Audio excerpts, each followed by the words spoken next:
나눌 말씀은 시편 25편 1절에서 11절까지 말씀입니다. 시편 25편 1절에서 11절까지 말씀입니다. 봉독합니다. 여호와여, 나의 영혼이 주를 우러러보나이다. 나의 하나님이여, 내가 주께 의지하여 싸우니 나를 부끄럽지 않게 하시고 나의 원수들이 나를 이겨 개가를 부르지 못하게 하소서. 주를 바라는 자들은 수치를 당하지 아니하려니와 까닭없이 속이는 자들은 수치를 당하리이다. 여호와여, 주의 도를 내게 보이시고 주의 길을 내게 가르치소서. 주의 진리로 나를 지도하시고 교훈하소서. 주는 내 구원의 하나님이시니 내가 종일 주를 기다리나이다. 여호와여, 주의 긍휼하심과 인자하심이 영원부터 있었사오니 주여 이것들을 기억하옵소서. 여호와여, 내 젊은 시절의 죄와 허물을 기억하지 마시고 주의 인자하심을 따라 주께서 나를 기억하시되 주의 선하심으로 하옵소서. 여호와는 선하시고 정직하시니 그러므로 그의 도로 죄인들을 교훈하시리로다. 온유한 자를 정의로 지도하시며 온유한 자에게 그의 도를 가르치시리로다. 여호와의 모든 길은 그의 언약과 증거를 지키는 자에게 인자와 진리로다. 여호와여, 나의 죄악이 크오니 주의 이름으로 말미암아 사하소서. 아멘. 오늘 시편 25편의 말씀을 중심으로 해서 나의 영혼이 주를 바라봅니다 라는 제목으로 은혜를 나누겠습니다. 나의 영혼이 주를 바라봅니다. 우리가 무엇을 바라보느냐에 따라서 우리들의 길이 어느 길로 가게 되는지 그 바라보는 것을 쫓아가게 됩니다. 오늘 이 시편 25편은 다윗의 시입니다. 다윗은 오직 하나님만을 바라보고 누구보다도 더 하나님을 사랑하는 그러한 사람이었어요. 정말 하나님만을 사랑했어요. 자기 목숨보다도 더 하나님을 사랑하는 그러한 믿음의 사람, 하나님만을 바라보는 자였습니다. 그래서 그의 삶에 하나님의 축복과 온전한 구원으로 인도함을 받았죠. 그래서 하나님을 바라보는 자는 그 길이 좁은 길이지만 마침내 그 끝에 계신 주님을 만납니다. 그래서 예수님은 너희가 좁은 길로 가라. 주님의 말씀 따라 주님과 함께 살아가는 길은 이 세상에서 좁은 길처럼 보이지만 그 길의 끝은 마침내 영생의 그 길이 되는 것입니다. 그런데 넓은 길로 가게 되면 눈에 보이는 대로, 육의 눈에 보이는 대로 가게 되면 내가 보는 것을 쫓아서 결국은 편하고 넓은 길같이 보이지만 그 끝은 멸망의 길입니다. 그래서 우리가 내가 지금 무엇을 보고 일주를 살아가는지, 오직 우리 하나님을 바라보고 살아가는지 아니면 세상에 무엇을 바라보고 살아가는지 그것에 끌려 우리는 살아가기에 마침내 영생, 구원을 위하여서 우리 주님과 함께 살아가는 천국의 백성이 되시기를 주님의 이름으로 축원합니다. 그러기 위해서는 첫 번째, 여호와를 의지하라. 우리 여호와 하나님을 의지할 때에 그때 세상으로 다른 길로 끌려가지 않습니다. 여러분이 하나님만 의지한다면, 여호와만 믿고 의지한다면 그럼 두려움 속에서 자유함을 얻게 될 것입니다. 지금 본문 말씀 다시 한번 읽습니다. 시편 25편 1절입니다. 여호와여, 나의 영혼이 주를 우러러 보나이다. 오직 내 영혼은 다른 거 보지 않습니다. 하나님 여호와만 우러러 봅니다. 여기서 우러러 본다는 것은 미완료 동사를 사용했어요. 날마다 끊임없이 계속적으로 나는 여호와 하나님을 바라보고 우러러 보고 기대합니다 라는 고백을 합니다. 이 고백이 우리들의 고백이 되어야 합니다. 그런데 여기서 그 하나님을 여호와로 표현했어요. 여호와여, 나의 영혼이 주를 우러러 날마다 바라보고 기다리고 사모합니다. 그래서 여호와라는 이 하나님의 이름을 지금 본문에서는 7번이 사용돼요. 다윗은 지금 여호와를 계속 부릅니다. 그래서 여호와를 믿습니다. 의지합니다. 의뢰합니다. 여호와를 바라봅니다. 그 여호와는 이 의미는 어떤 의미가 있느냐? 출애굽했을 때 이스라엘 백성들이 출애굽할 때 모세를 통해서 하나님이 내 이름은 여호와다라는 이름을 나타내시는 장면이 있습니다. 그래서 우리가 왜 다윗은 그 여호와 하나님을 그렇게 부르짖는지 우리가 한번 여호와에 대해서 살펴보도록 하겠습니다. 그 이름에 대해서 그건 출애굽기 6장 2절로 올라가 봅니다. 하나님이 모세에게 말씀하여 이르시되 나는 여호와이니라. 지금 모세를 부르셔서 이스라엘 백성들의 애굽에서 노예 생활하고 있는데 그들에게 나는 여호와다라고 이제 이름을 명명하십니다. 모세에게 이르시되 나는 여호와이니라. 3절이요. 내가 아브람과 이삭과 야곱에게 전능의 하나님으로 나타났으나 나의 이름을 여호와로는 그들에게 알리지 아니하였다. 그들과 약속을 주었어요. 무슨 약속이냐면 그 가나안 땅에 있게 될 그 약속을 주었어요. 그때는 언약이 성취가 된 때가 아니라 약속해 해는 시작이었기 때문에 전능의 하나님으로 나타났지, 나는 이제 약속의 언약의 하나님이다라는 것을 보여주는 게 여호와예요. 나는 약속 언약의 하나님이다. 4절이요. 그래서 가나안 땅 곧 그들이 거류하는 땅을 그들에게 주기로 그들과 언약하였더니 아브라함과 언약을 맺었죠. 이 땅을 이제 너희 자손에게 줄 것이다. 이것을 약속하셨어요. 그런데 당장 주는 것이 아니라 430년 후에, 그러니까 이 백성들이 그 가나안 땅은 지금 7족속이 있는데 너무나 악한 족속이에요. 그러나 그 악이 가득할 때, 그래서 심판할 때 그때까지는 너의 자손들이 이방에서 있다가 돌아오게 될 거야. 그러니까 나를 믿어라. 그리고 너는 편안히 잠을 자도 돼. 왜냐하면 그것은 400년 후에 이르기 때문입니다. 그런데 아브라함은 믿었죠. 그 자손들은 다 믿었습니다. 이것을 성취할 출애굽하게 되는 그때에 내가 여호와다, 언약의 하나님이다, 내가 언약을 성취할 것이다 라고 나타나신 거예요. 우리 하나님은 언약, 약속의 하나님이십니다. 무엇을요? 그 하나님의 나라, 이 땅을 너에게 주겠다. 이제 영원한 하나님의 나라를 주시겠다고 약속하신 거예요. 백성들에게 무엇을 약속하십니까? 영원한 천국을 약속하신 그 약속을 마침내 이루어 가십니다.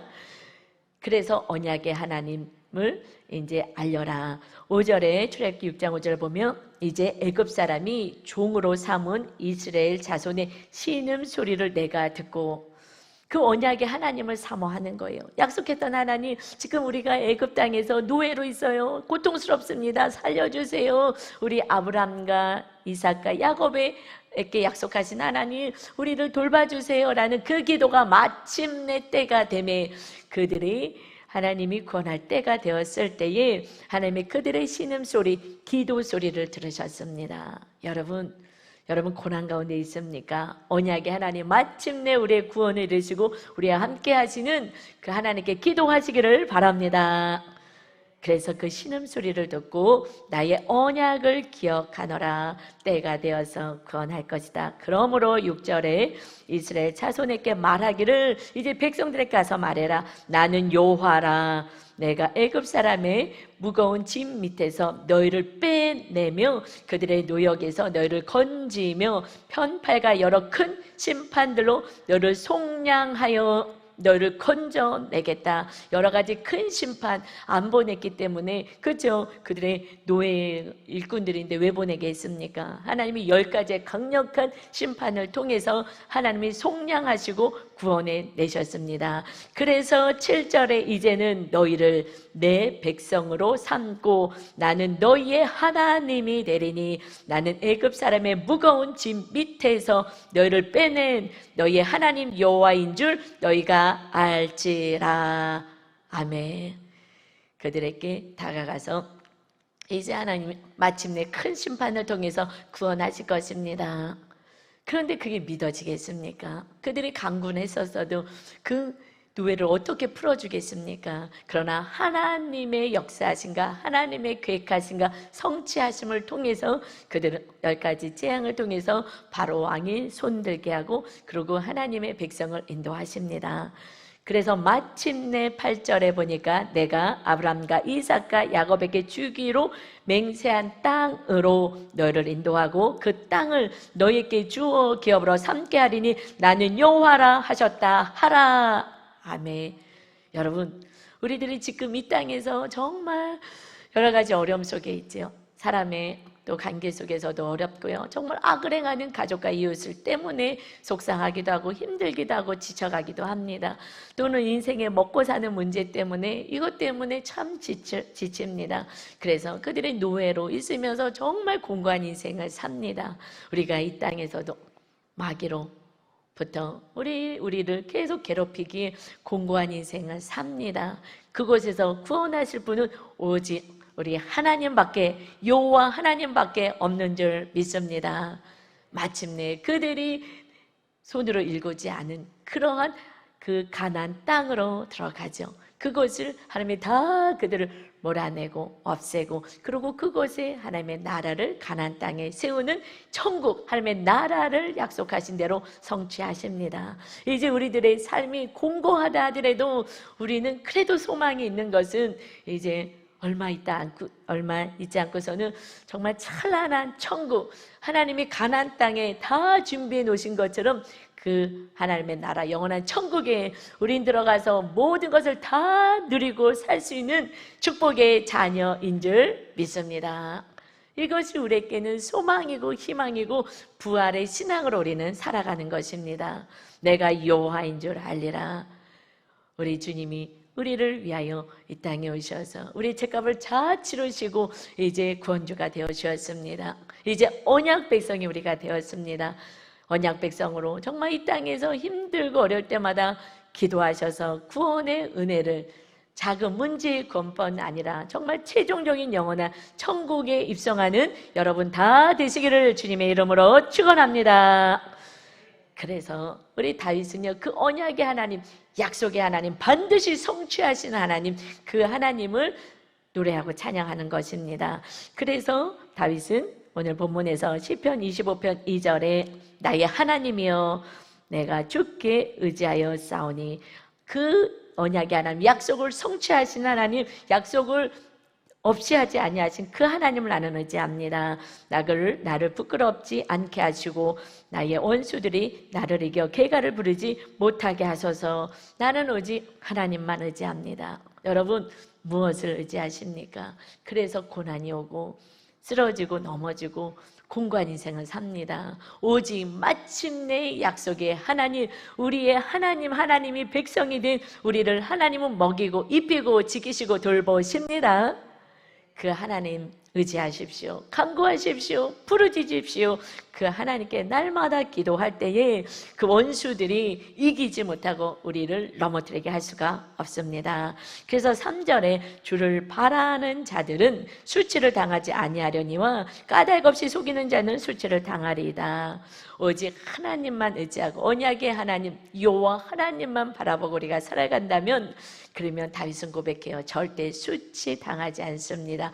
망하는 것 같으나 다시 구원의 회복의 역사는 우리 하나님이 이루어 가십니다.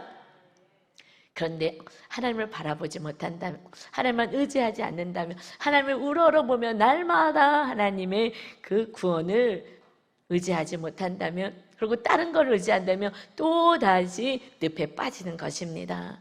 우리를 구원하시고 우리에게 생명, 영원한 천국을 준비하시는 야훼 하나님, 좋으신 우리 예수 그리스도를 바라보며 오직 주님만 나의 주인이 되어 살아가시는 여러분 다 되시기를 주님의 이름으로 축원합니다.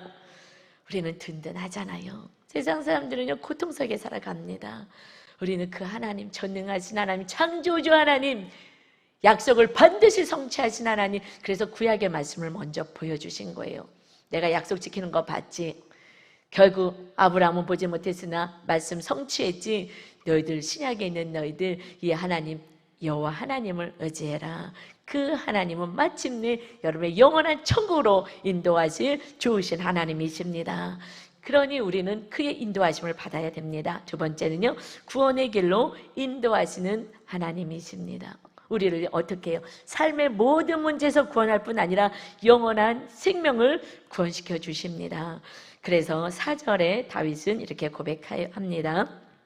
여호와여, 약속을 성취하시고 반드시 이루시는 신실하신 하나님이시여, 주의 도를 내게 보이시고 주의 길을 내게 가르치소서. 내게 보여주세요. 여러분, 이 말씀은 나에게 주시는 말씀인 것이에요. 아, 이 말씀이 저 사람이 안 받는 거야, 아내가, 남편이, 배우자가, 누가, 자녀가 받아야지, 왜 저렇게 저 모양으로 사는 거야가 아니라 그 길을 내게 주옵소서. 우리는요, 언약을 맺은 백성이에요. 이 구약 때 이제 출애굽을 시켰을 때에 모세를 통해서 10가지 재앙을 통해 이제 출애굽을 해서 애굽에서 나왔습니다. 그리고 나서 하나님이 이 백성들하고 물어봐요. 내가 너희의 하나님 되기를 너희는 진짜 원하느냐? 네, 그렇게 하겠습니다. 그럴 때에 창세기 19장부터 출애굽기 19장부터 보면 언약을 맺어요. 계약을 맺죠. 그래서 맺으면서 이제 10계명을 주셔요. 하나님을 사랑하고 이웃을 사랑하는 계명, 그 10계명을 친히 돌판에 하나님이 적어주셨어요. 이것은 누가 더할 수도 없고 뺄 수도 없죠. 친히 하나님이 돌판에 새겨놓으셨기 때문에 이것을 지켜라. 이제 그것이 꼭꼭 약속해야. 약속은 서로 원하는 게 있는 거예요. 예를 들어서 부모님이 이제 아빠랑 자녀가 약속해요. 너 이번에 80점, 수학 80점 맞으면은 그러면 뭐 선물 사줄 거야 라고 얘기합니다. 그러면 이것은 아버지는 약속을 지켜서 열심히 공부하면, 자기 학생의 공부를 다해서 열심히 공부하면 80점이 맞을 때 약속을 이뤄줘야 되는 거죠. 그때 우리 부모님은 약속을 지키시는 분이구나. 이것은 계약하는 거예요. 계약은 쌍방이 같이 하는 거예요. 이제 그냥 전능하신 하나님, 아브라함을 부르셨을 땐 전능하신 하나님께서 오셔서 그의 삶을 돌봐주었어요. 이제 하나님 나라 백성들은 언약, 약속을 맺는 거야. 그런데 세상 부모님들은요, 80점 맞았어. 그럼 선물 사줘야 됩니다. 그게 약속이잖아요. 그런데 봤더니 옆집 애들은 90점, 100점. 요번에 시험 문제가 쉬웠다는 거예요. 그런데 얘는 90점이 넘어 80점 맞았어요. 그러니 다른 애들은 90점, 100점 맞으면 이 80점 맞은 자녀에게 선물을 주고 싶지 않은 거예요. 그래서 여러분, 이러면은 부모를 믿을 수가 없어. 부모가 신뢰가 되지 않아요. 이 어떤 상황에 따라서 우리는 신앙생활을 하는 것이 아니라 오직 진리의 말씀, 불변하는 말씀, 누구에게도 똑같이 적용되는 말씀, 이 진리의 말씀 10계명을 주시고 그 외에 이 성경 말씀을 주셨어요. 우리는 그것이 기준이고 그것에 맞게 신실하시고 공의롭고 정의로우신 하나님은 반드시 그 말씀에 따르는 축복을 허락하십니다. 그래서 우리도 그게 언약 백성이라 그래요. 자녀랑 약속했으면 상황이 어떻게 됐든 저떻게 됐든 일단 약속을 지켜야 신뢰감이 있는 거예요. 하나님은 반드시 이 말씀을 성취하십니다. 그러니 이제는 우리가 그 말씀을 순종하고 따르기만 해요. 하나님은 마침내 이루어 주시기 때문에 그 약속, 구원을 성취해 주십니다. 그래서 다윗은요, 내게 이 말씀을, 하나님의 길, 이 진리의 말씀을 알려달라는 것입니다. 내가 그 길을 따라가겠습니다. 그것이 좁은 길이라면 그래도 그 길을 따라가겠습니다. 왜? 나는 언약 백성이기 때문에 하나님의 가장 선하신 길로 인도하실 것을 믿습니다. 이 고백을 하는 것입니다. 때때로 우리가 좁은 길을 말씀대로 살아갈 때 왜 나만 이렇게 하냐고, 그것이 생명의 길이기 때문인 줄 믿습니다. 하나님을 신뢰하시고 이것이 우리에게 가장 거룩한 백성으로 살아가는 길이고 축복의 길이고 마귀가 공격할 수 없는 그러한 삶이기 때문에 그런 것입니다. 그래서 5절에도 다윗은 이렇게 고백해요. 주의 진리로 나를 지도해 주세요. 그리고 교훈하소서. 주는 내 구원의 하나님이십니다. 나는 다른 거 의지하지 않고 다른 거 믿지 않습니다. 오직 언약의 하나님, 마침내 이 약속을 성취하신 하나님이 나의 구원 주는 하나님밖에 없습니다. 영원한 생명을 주실 분은 하나님밖에 없습니다. 내가 종일 주를 기다립니다. 늘 하나님을 바라보며 나는 말씀으로 나를 지도하시고 인도하시기를 바랍니다 라고 지금 고백해요. 여러분, 그래서 우리가 날마다 말씀으로 묵상하죠. 그런데 우리가 말씀 묵상할 때 내 모습을 보니 정말 부족하기 짝이 없잖아요.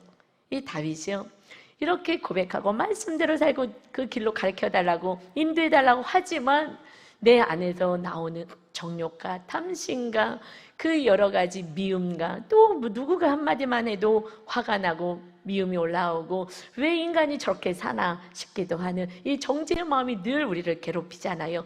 그러니 연약한 거예요. 그래서 온전히 자기가 살지 못하는 것을 고백합니다. 그렇지만 하나님, 6절에 여호와여 언약의 하나님이시여 주의 긍휼하심과 인자하심이 영원부터 있지 않았습니까? 주여 이것들을 기억해 주옵소서. 내가 말씀대로 어떻게 살아보려고 했는데 잘 안 돼요.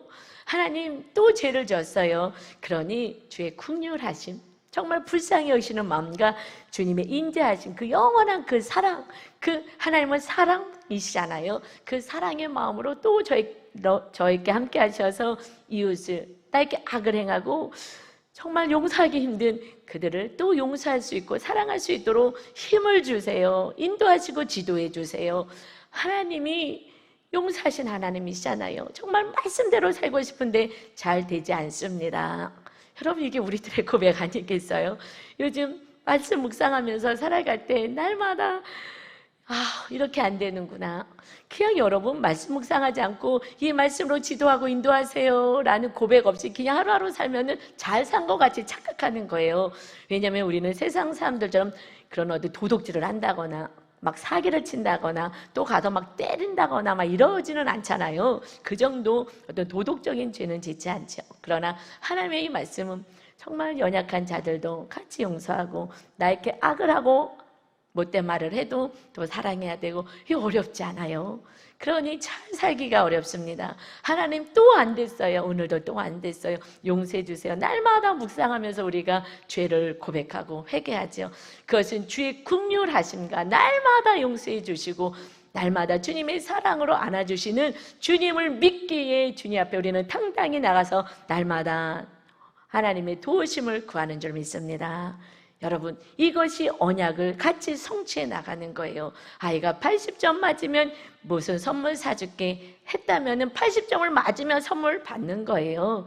우리는 하나님과 언약을 맺었습니다. 이제 하나님의 말씀대로 살기를, 이제 하나님의 거룩한 백성답게 살기를, 이제 죄의 노예로 살지 않고 마귀의 자녀로 살지 않기를 약속한 언약 백성인 것을 믿으시고 내 뜻대로 내 힘으로 내 노력으로 살지 마시고 하나님만 의지하시고 하나님의 말씀 안에 거하시는 여러분 되시기를, 언약 백성답게 사시길 주님의 이름으로 축원합니다.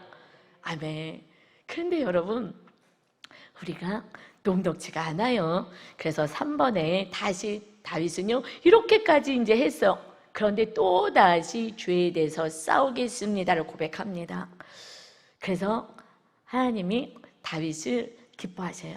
내 마음의 합한 내 뜻을 다윗을 통해서 다 이룰 거야 라고 말씀하십니다. 왜냐하면요, 세 번째, 나의 모든 죄악을 용서하신다라는 믿음이 다윗은 있습니다. 이게 진리이죠. 나의 모든 죄악을 하나님은 용서하십니다. 그래서 사실 너희도 이와 같이 용서하라 말씀하셔요. 이것이 다윗이 이어서 시편 25편 7절에 이렇게 고백합니다.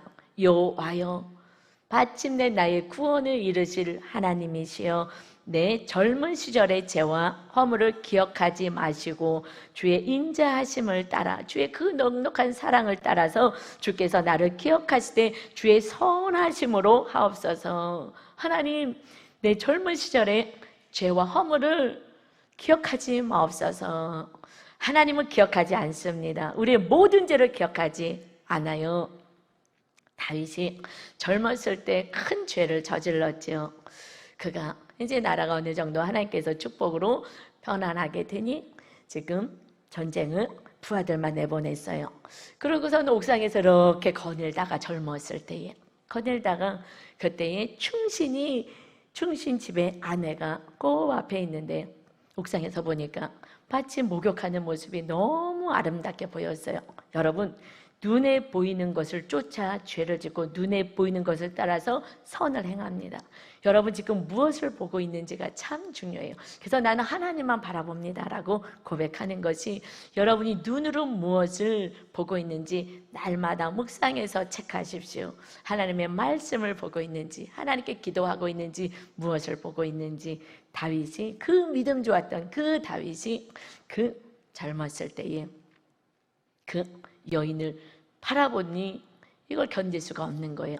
그 음란을 이길 수가 없었습니다.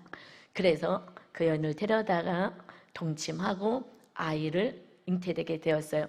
아이가 잉태되니 그 남편이 알까봐 이 죄를 감추려고, 그래서 그 장수를 장군에게 시켜서 가장 적진에서 죽게 만들어라. 그래서 그 적진에서 남편 죽고 그 아내를 데려와서 자기 아내로 삼는 거예요. 정말 악을 행하도 우리는 속으로는 뭐 별짓 죄를 전다 하더라도 행함까지는 그렇게 가는 죄는 우리 성도 한 명도 없을 거예요. 그런데 그 악을 행했는데 그때 나단 선지자가 가서 책망을 합니다. 그때 그는 보통은 왕으로서는 그거는 죄도 아닌 거예요. 오히려 그렇게 안 하는 게 바보지. 그런데 오히려 그게 자기 많은 여자를 건 게 자기의 힘이라고 생각했던 그때에 이건 뭐 아무 일도 아닌 건데 그 한 번 그렇게 했다고 그래서 책망했는데 그 다윗은 바로 무릎을 딱 꿇고요. 제가 죽을 죄를 졌습니다. 용서해 주세요. 이게 세상을 바라봤을 때 이것은 이 정도는 괜찮겠지. 그래서 다윗은 주의 도를 알려주세요. 내게 가르치세요. 하나님의 말씀으로 나를 무장시켜 주세요 라고 간구하는 거예요. 세상을 보면 세상이 너무 악하니까 우리는 이쯤이면 됐지, 이쯤에서 나는 자꾸 의인같이 느껴지는 거예요. 거룩한 자처럼 느껴지는 거예요. 그렇지 않습니다. 말씀이 진리이기 때문에 말씀대로 우리는 살아야 합니다. 세상 사람들이 기준이 되어서 나는 그들보다 괜찮으니 나는 괜찮은 사람이야, 이걸 속는 거예요. 그런데 다윗에게 그거 죄다 그랬을 때 납작 엎드려서 잘못했습니다. 그러고 나서 그 아이를 데려가겠다 하셨어요. 죄값으로. 여러분 이 땅에서 죄를 실제로 행하죠. 죄를 행하면은 죄의 값이 있어요. 열매가 맺혀지는 거예요. 그래서 죄를 지면 결국 우리는 수치를 당하고 그 고난을 당할 수밖에 없습니다. 그랬을 때 하나님 한 번만 살려달라고, 하나님 잘못했다고 살려달라고 하고 기도를 했는데 하나님은 모든 이에게 공정하신 하나님이신 거예요. 그래서 그 아이를 먼저 데려가셨어요.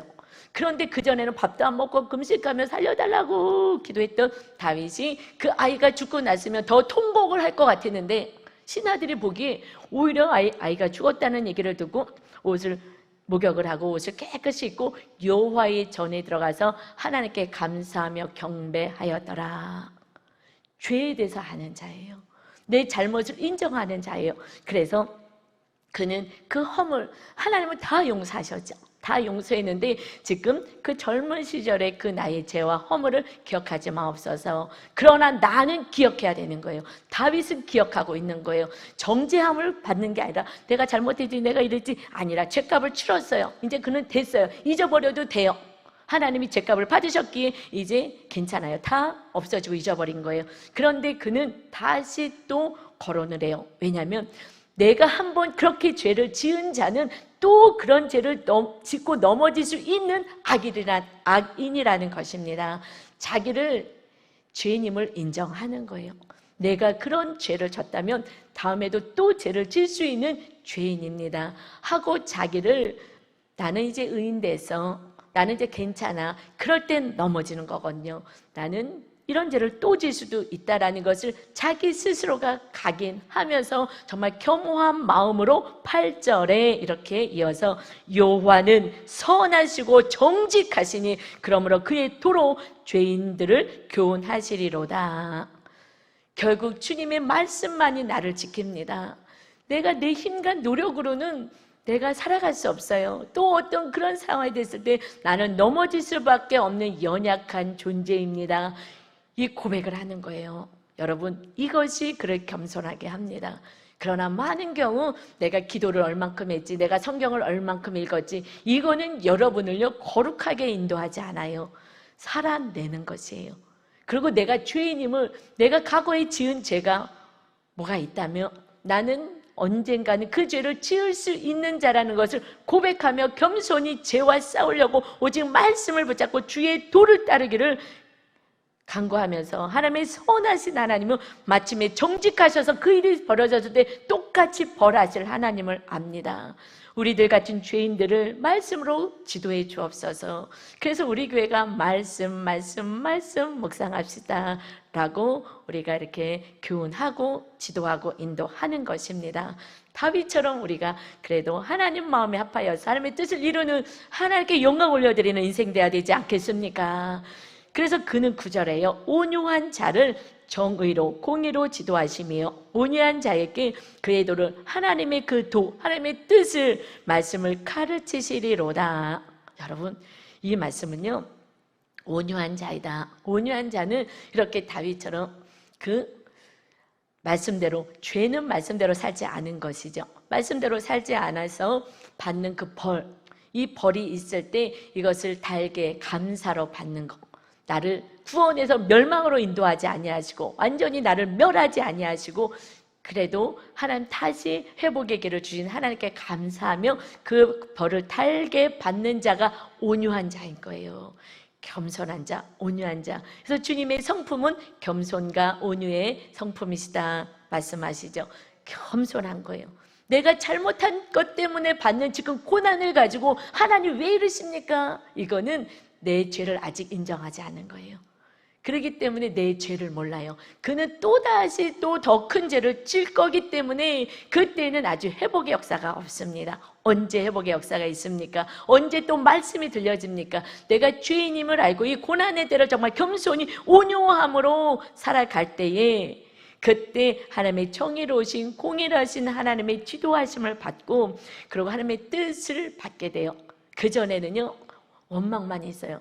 하나님 내가 뭘 얼마나 잘못했다 그래요. 딴 사람은 더해요. 딴 사람은 소용없어요. 나와 하나님의 관계인 것입니다. 그래서 온유하게 내가 죄값을 달게 받으며 그것을 원망하지 않고 다 목욕하며 하나님께 감사로 예배드릴 수 있는 다윗이 진정으로 내가 죄인임을 인정하는 거예요. 그런데 이게 굉장히 어렵습니다. 여러분, 내가 죄인입니다가 인정되는 게 입으로는 할 수 있어요. 그냥 주여 주여 되지. 근데 진짜로 인정하는 건 참 어려워요. 그래서 극심한 고난을 통해서 내가 죄인이구나. 사실 우리 삶에 벌어지는 모든 고통 가운데 이것은 죄의 열매인 거예요. 그래서 그때 우리는 겸손하게, 정말 겸손하게, 왜냐하면 그때는 마음의 지옥이죠. 다윗이 처음에 훈련받을 때는요 고난에 있어도 마음은 천국이었어요. 그것은 죄값이 아닌 거예요. 그런데 지금 고난 가운데서 막 마음이 너무 고통스럽고 괴롭다, 그건 죄값인 거예요. 그렇지 않으면 훈련인 거예요. 이제 하나님의 훈련으로 가는 것은 고난이 두 가지인 거예요. 죄값으로 가는 건 마음까지 고통스러운 거고요. 그러나 이제 내가 죄인입니다 라고 했을 때는 회복의 때, 이제 말씀이 심겨질 그때는 이제 오직 회복만 있게 되는 것입니다. 그래서 지금 내 마음이 환난 속에서 고통스럽다 한다면 지금 아직 죄값 속에 있고 내가 죄인입니다를 온전히 고백하지 않은 거예요. 여러분, 제가 죄인이었어요 라고 할 때는 이제 말씀이 들려오기 시작합니다. 그래서 온유한 자에게, 자기 죄를 고백하고 인정하는 자에게 하나님의 공의로우심으로 지도하시게 되고, 그리고 온유한 자에게 그의 도를 가르치셔요. 도를 오늘 다 가르쳐요. 하나님의 말씀을 다 가르쳤어요. 그런데 그것을 받는 자는 내가 죄인입니다 고백하는 자인 것입니다. 그래서 10절에 이어서 여호와의 모든 길은 그의 언약과 증거를, 말씀을 지키는 자에게 인자와 진리로다.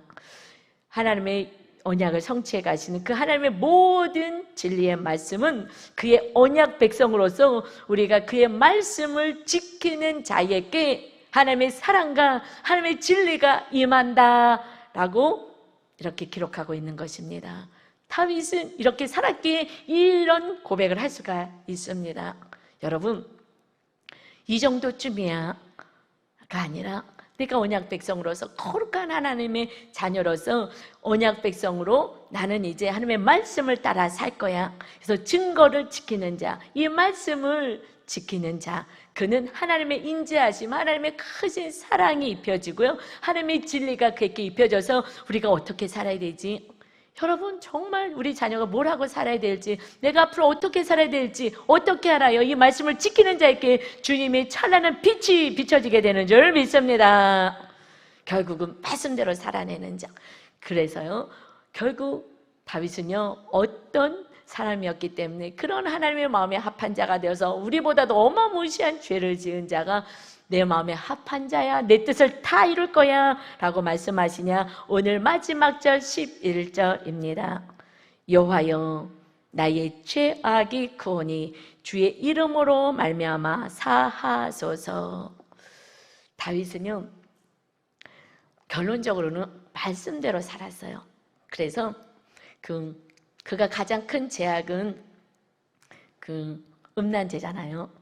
그랬는데 마지막 그의 마무리하는 인생의 마무리를요, 그가 나이가 많아 하나님께 축복을 많이 받고, 그리고 이제 마지막 그 나이가 들었을 때에 온몸에서 열이 안 나니까 그 일대에서, 그 나라에서 가장 아리따운, 가장 예쁜 처녀를 그를 수종들게 하고 밤에 난로처럼 그를 안고 자라고 이렇게 넣어줬어요.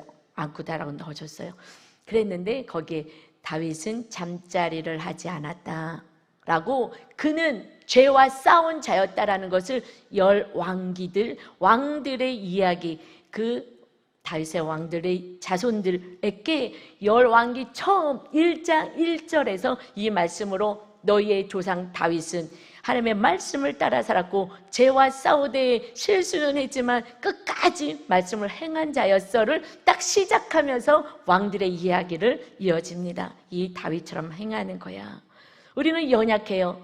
그러지만 우리가 용서를 받았다면 싸워내야 되는 거예요. 말씀을 지키는 자가 되고 똑같은 죄를 범하지 않아야 하는 것입니다. 그런데 다윗은요, 지금 그렇게 말씀대로 살았는데 뭐라고 고백합니까? 나의 죄악이 큽니다. 주의 이름으로 말미암아 용서해 주세요. 나는 너무 부족해요. 왜냐하면 언약의 하나님 여호와여, 마침내 나의 구원을 이루실 하나님, 제가 너무나 연약해서 하나님은 저의 구원을 이루어 가시는데 이 죄와 싸우는 게 너무 힘이 들어요.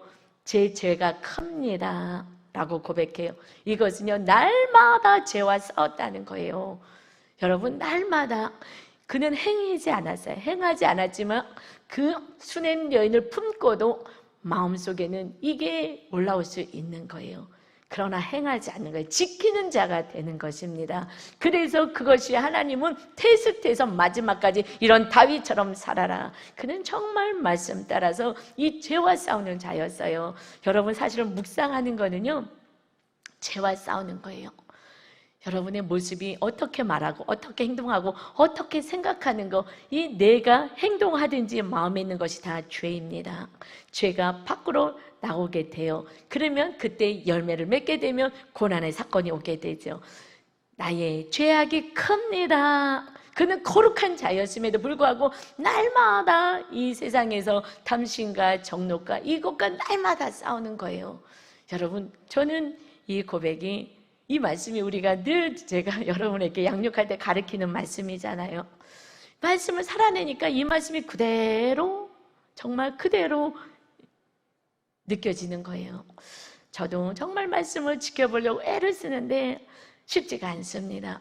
또 좋은 관계에 있다가 정말 한마디 기분 나쁜 말 한마디만 들어도 그래도 또 마음이 상하고 용서가 잘 되지 않고 화가 나고 막 정죄감이 들고 너 인생 그렇게 살지 마라 라고 하는 마음도 들고요. 그리고 인생에 여러 가지 어려움이 있으니 내 방법을 어떻게 좀 해서 극복해 보고 싶은 마음도 있고요. 날마다 주님보다 더 다른 거를 의지하고 세상을 의지하고 싶은 그런 욕구도 많이 일어나고요. 여러분, 이거와 우리는 날마다 싸우는 것이 좁은 길입니다. 그래서 죄와 싸우는 자가 승리하는 자인 줄 믿습니다. 그런데 여러분, 우리가 너무 연약해서 안 되니 다윗같이 이렇게 훌륭한 자가 이렇게 몸부림을 쳐도 내 죄가 큽니다, 죄악이 큽니다 고백하는데, 그래서 이 죄악을 담당하시기 위해서 언약을 마침내 구원을 성취하시기 위해서 아들 예수 그리스도를 이 땅에 우리의 죄값을 치르러 보내신 줄 믿습니다.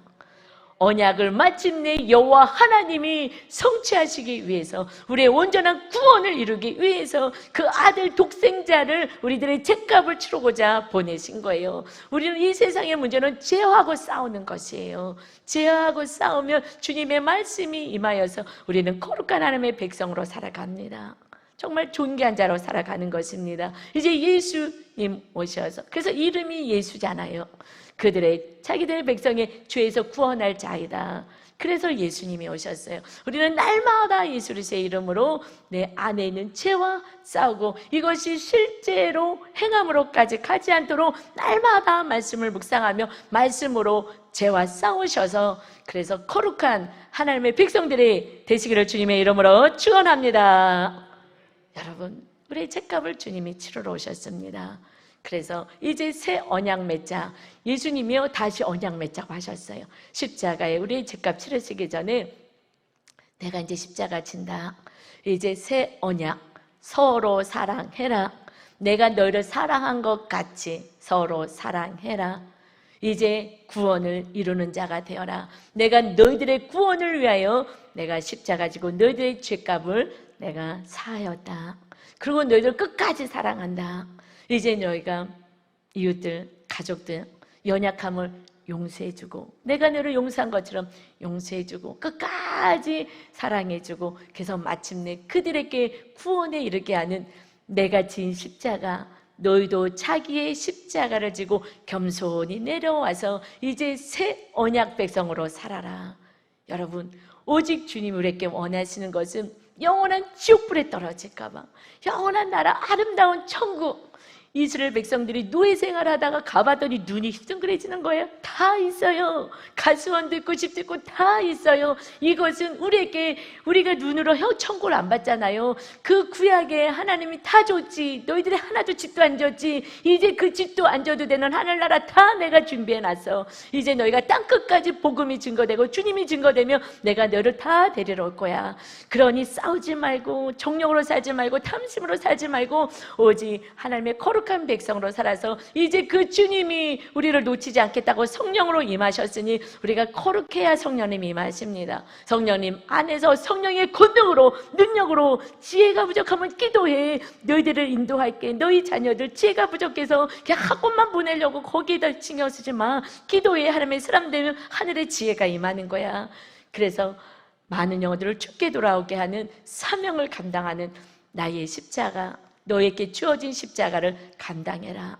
너 혼자 천국 오면 안 돼. 너희 사랑하는 가족들, 이웃들, 그들 어떡하니? 이제 몇십 년 후에는 모든 인생은 마침내 지옥불에서 영원토록 고통을 당하든지, 아니면 천국에서 영원토록 영광 가운데서 기쁨의 삶을 살든지, 그것은 이 땅에서 오직 여호와 하나님, 오직 우리의 생명을 권하신 주님을 주인으로 모시고 말씀 따라 서로 사랑하며 살아갈 때에 내 안의 천국이 우리 가족의 천국과 이웃들의 천국으로 이어집니다.